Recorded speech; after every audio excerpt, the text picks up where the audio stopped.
Hello everybody, and thank you for joining us for today's event. This is part of a mini-series of webinars which highlight the questions most frequently asked on our helpline from the top 5 most common topics. These are discipline, dismissal and grievance, contracts, redundancy, layoffs and TUPE, wages and minimum wage, and diversity and discrimination. And today we're going to focus on redundancy, layoffs and TUPE. So before we get started, I'll explain a little bit about who Acas are and what we do. So we provide employees and employers with free, impartial advice on workplace rights, rules and good practice. We also offer training for your workplace, and we have courses available to book now, and Claire is sending you a link. We help resolve disputes, and our online advice is updated regularly, where you can find the latest information about good practice for employers and employees. Our website has a number of free template letters, forms and policies for employers, HR managers and employees, which are free to download and use. So we're going to be looking at the commonly asked questions on redundancy, layoff and TUPE. But firstly, we thought it was a good idea to define what these terms mean. So redundancy is where there is a reduction in the need for workers on a permanent basis. Layoff is where an employer asks employees not to attend the workplace temporarily as they do not have enough work for them. TUPE is a piece of legislation called the Transfer of Undertakings Protection of Employment Regulations. This protects employee rights when they are transferred to another employer, for example, in a company buyout. So let's get to the questions, and the first question in the top 10 is, so I transferred under TUPE and the new employer wants to change my contract. Can they do that? So TUPE protects an employer's contractual terms from change for an indefinite period. This means there is no specific time period that automatically grants an employer a right to change terms after a TUPE transfer. But there are a few circumstances where an employer can change contracts. The first reason to make a change would be for something referred to as an ETO reason. This stands for economic, technical or organisational. This reason would be related to the transfer and entail changes to the workforce.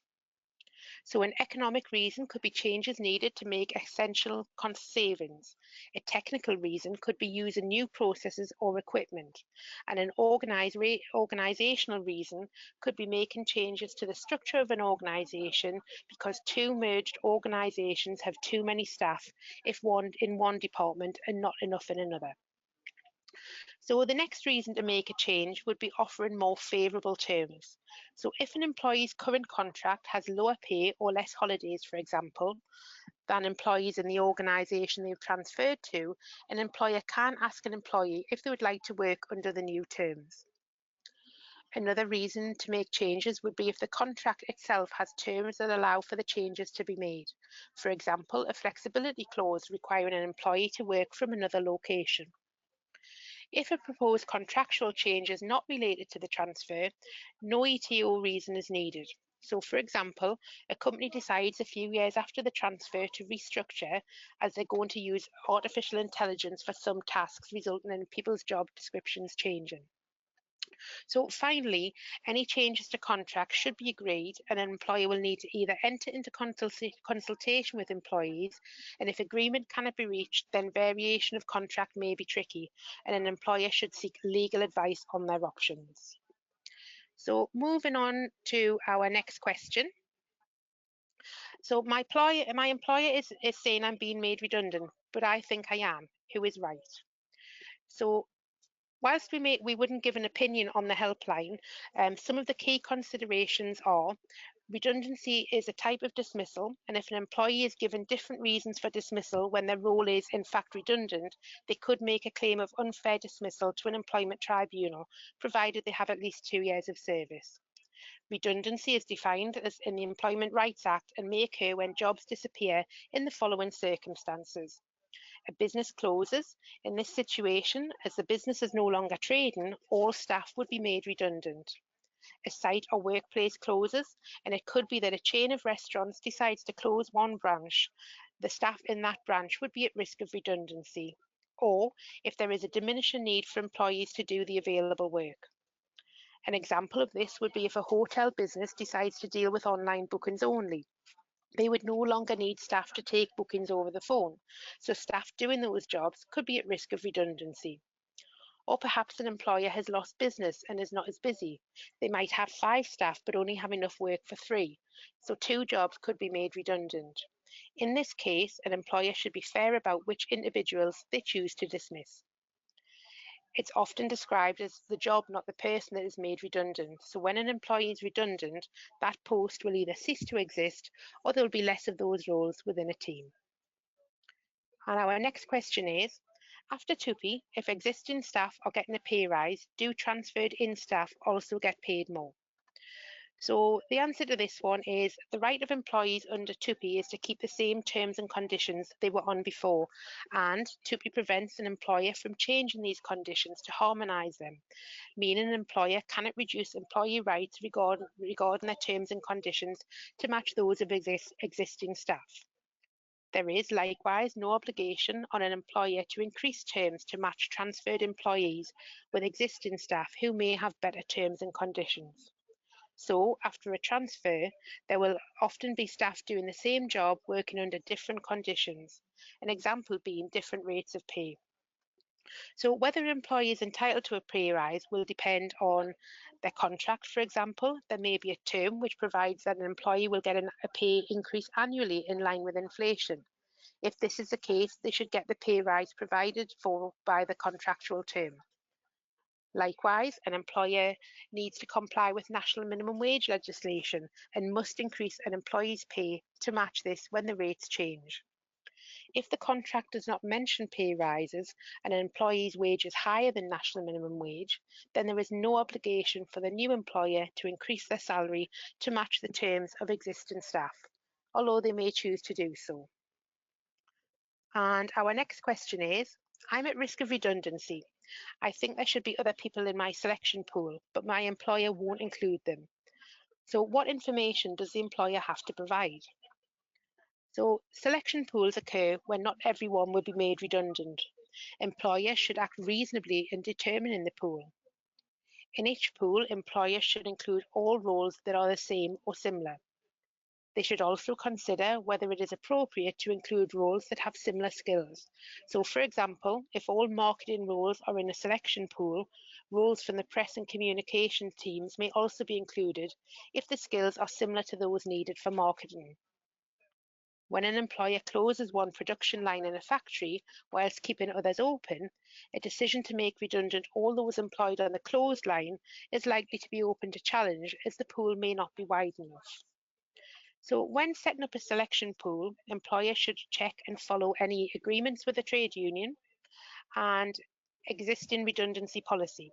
It is possible to have a pool for just one employee. So for example, if an employer employs one receptionist and is moving to a digital check-in system, the receptionist could be in a pool of one.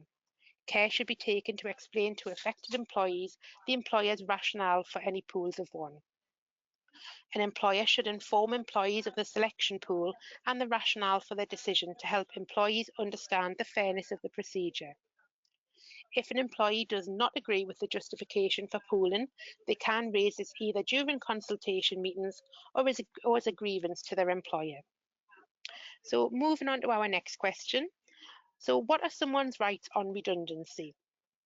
So this question is quite vague. So broadly, all employees have the right to be consulted. How this happens in practice will depend on how many people are being made redundant, but should always be meaningful.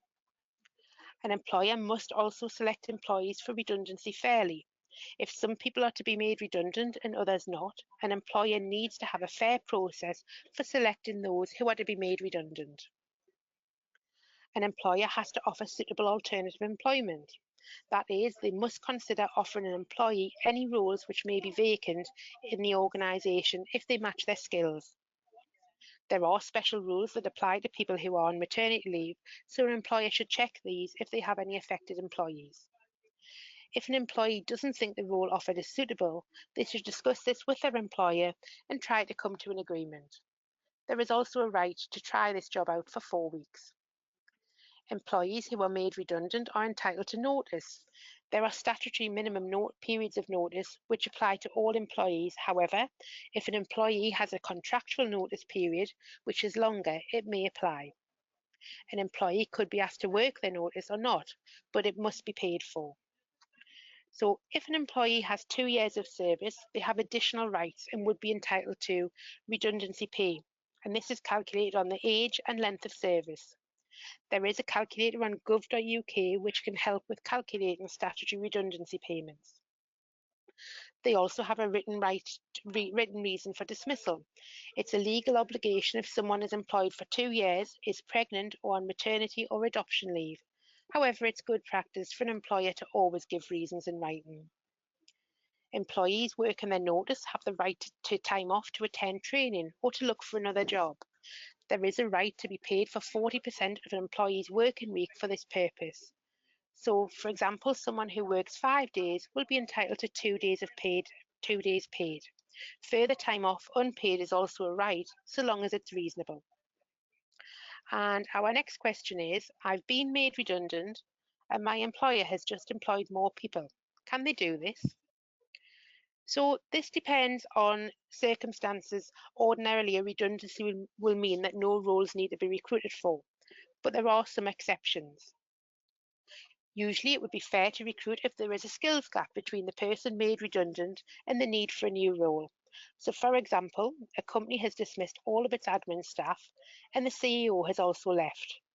The CEO role would not have been a suitable alternative employment, so this could be advertised. It would also be fair to recruit if other employees resign. Sometimes redundancy process makes employees who are not selected for redundancy feel insecure, or they may have applied for new roles in case they were selected and may have resigned as a result. A vacancy that occurs after the end of redundancy process can be advertised. There can also be circumstances when an employer has an unexpected rise in demand. An employer may have unpredicted success in securing a contract and need a recruit to be able to meet this demand. So there is no specific period of time an employer must wait before recruiting again. If vacancies in the same team have come up for any of these reasons, it could be in everyone's interest to contact staff who were recently made redundant. They may still be job hunting and would not require a lengthy induction. However, there is no legal obligation on an employer to do this. So moving on to our next question. I have transferred under the TUPE and there is currently no work. Neither employer is taking responsibility for my pay. Who is responsible? So this can sometimes happen when an employer sells their business and the new owner would like to make changes.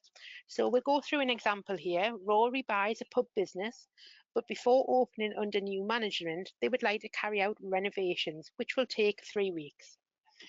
If the transfer has happened, then Rory is responsible for staff pay. As the new employer takes on the rights and obligations following the transfer, and whether someone will be entitled to pay in this situation will depend on their contract.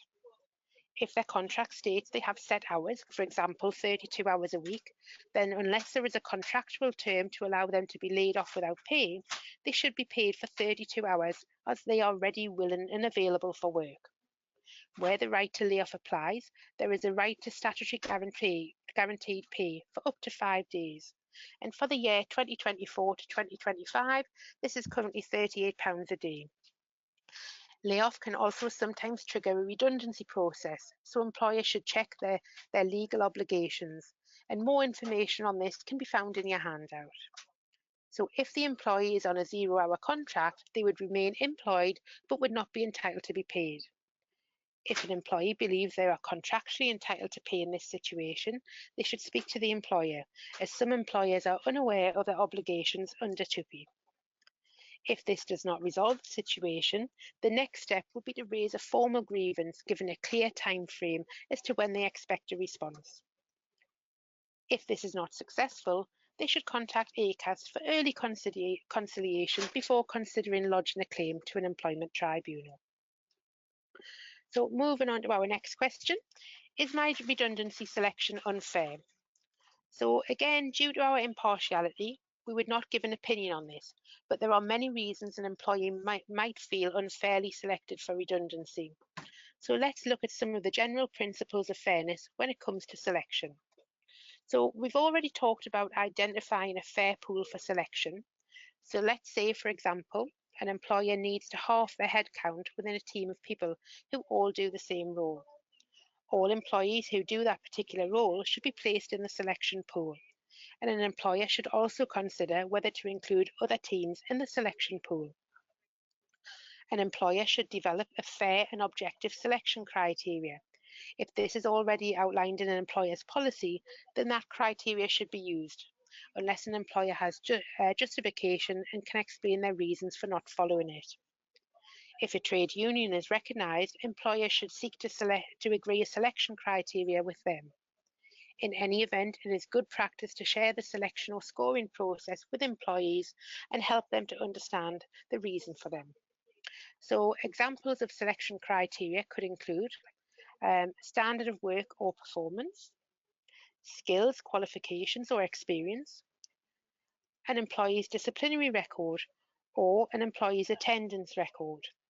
So it is important not to discriminate, and if using attendance as part of the selection criteria, absences linked to pregnancy, maternity and disability should be excluded. Some employers use last in, first out as a manner of selecting employees. However, using this alone may risk claims of age discrimination. Some organisations will re-interview for the available roles. Some will ask managers to score employees against the criteria. The primary concern is that the selection criteria must be applied consistently and that steps are taken to avoid bias. So, for example, if an employer is using last year's performance review to assist in the scoring of employees, they should make sure that the grading of the review was done fairly and accurately. This is to ensure that any decisions about who is made redundant is based on facts rather than opinions. So, to summarise, in consultation, it is crucial that the selection criteria is fair, clearly explained and applied consistently. So our next question is, there's no work to do. Do I still have to go into work? So yes, an employee would need to go into work. Whilst the situation can be frustrating for employees, it is important that they are not the ones to breach the contract and therefore continue to attend, showing they are ready, willing and available to work. The employer would then still be responsible for paying them. If an employee were to stop attending, they could be subject to disciplinary action up to and including dismissal. On a practical level, an employee in this situation could consider talking to their employer, finding out whether this is a temporary situation and whether the employer has plans to resolve the issue. If this does not work, an employee could consider raising a formal grievance and explaining the impact the situation is having on them. In some circumstances, the impact can be significant enough to justify a claim for constructive unfair dismissal. But it is advised that an employee takes legal advice before resigning, as this can be a complicated area of law. And our final question is, how long does an employer have to issue notice of redundancy after the consultation ends? So we'll move on to our answer. So as a reminder, employees should consult in line with any statutory timeframes and best practice. An employer should not give notice before the consultation period ends, as this could suggest that this was not a proper consultation and could call the fairness of the process into question. Once consultation ends, best practice is that employers serve notice as soon as reasonably possible. There is no time period set out in law, but employers must be mindful of their duty of care and the stress the redundancy process causes to employees. So I'm going to hand you back over to Claire. So Claire, over to you. Thanks, Judith. It's been really helpful going through those questions. I'd like to remind you that this is the third in a series of 5 webinars, and you can find all of the recordings of past webinars here too. So now we'll talk through the further support available and how to save the important information from the session.